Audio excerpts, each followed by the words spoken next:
Ano nga ba ang posibilidad na ang free agent na si Troy Rosario ay maglaro para dito sa Barangay Ginebra dito sa finals? Excited sigurado itong si Troy Rosario kung makapaglalaro siya para sa Ginebra dahil alam naman natin na galing siya dyan sa TNT Tropang Giga. Matagal na naglaro si Rosario dito sa TNT bago siya na-trade. Natatandaan ninyo yung 3-team trade ng Blackwater, NLEX at of course kung saan itong si Troy Rosario napunta sa Blackwater at sa TNT si Calvin Oftana. Hindi naman itinanggi ni Troy na hindi siya naging masaya sa ginawa nitong TNT at magiging magandang sidelight yan kung ito si Troy Rosario pumirma sa Ginebra at maglaro para dito. Dahil syempre gusto niyan na ipakita sa TNT na mali yung ginawa sa kanya. Ngayon, ang tanong, ito ba'y pwedeng mangyari? Syempre, nakapasok na sa finals ang Barangay Ginebra pagkatapos nilang dispatchahin itong San Miguel sa 6 na laro.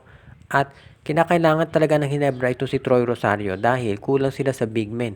Dito nga sa Game 6, hindi nakapaglaro si Jody Vance dahil meron itong knee injury. Kaya kung ito si Troy Rosario ay makakapasok dito sa finals, magandang matchup sila. Itong si Calvin Oftana.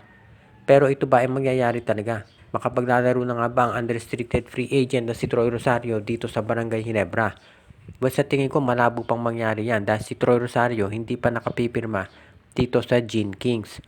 Dahil itong si Rosario pinag-aaralan pa yung offer ng Converge at nitong SMC. Tandaan natin, hindi lang Ginebra ang may offer dito kay Rosario, ang Converge pati ang San Miguel meron din daw.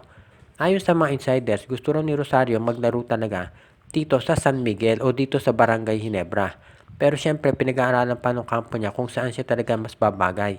Kaya yan ang abangan natin kung sakasakali nga na itong si Troy Rosario talaga ay maglalaro para dito sa Ginebra. Pero sa tingin ko malabo na magawa niya na maglaro dito sa finals dahil mukhang kinakailangan pa na pag-aralan yung offer ng mga kuponan. At kung piliin man ni Troy Rosario itong Barangay Ginebra, kinakailangan pa rin syempre na iproseso ng PBA yung papeles kung pumirma na nga siya dito.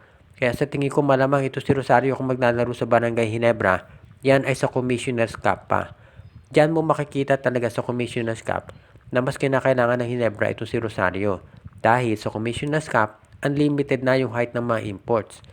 At kung ito si Isaac Go ay hindi pa rin makapaglalaro, magiging mahirap sa Ginebra.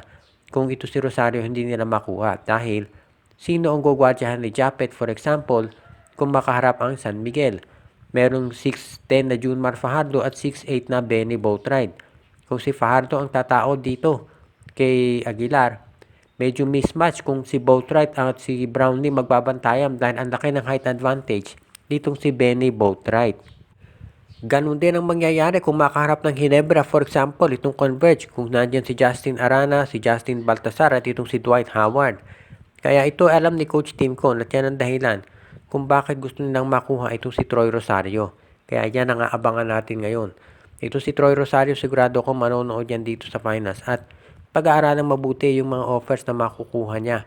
At sa tingin ko, hindi na ako magugulat kung sakasakali nga na itong si Troy Rosario ay mag-cheer para sa Ginebra. Pero hindi natin maiaalis yung posibilidad na ito'y baka maglaro din dito sa Converge Fiber XS. Kaya nga si Coach Tim ko naniniguro talaga na gagawin ang lahat para ito ay masiguro. Kaya yan ngayon nangaabangan natin dito kung ito ay matutuloy. Kung sakaling lumipat na itong si Troy Rosario sa Ginebra, mas nalaki chance talaga na sila ay maka-Grand Slam. Kaya yan ang aabangan natin magiging magandang development para dito kay Coach Tim Cone at pati na rin dito sa mga fans ng Barangay Ginebra.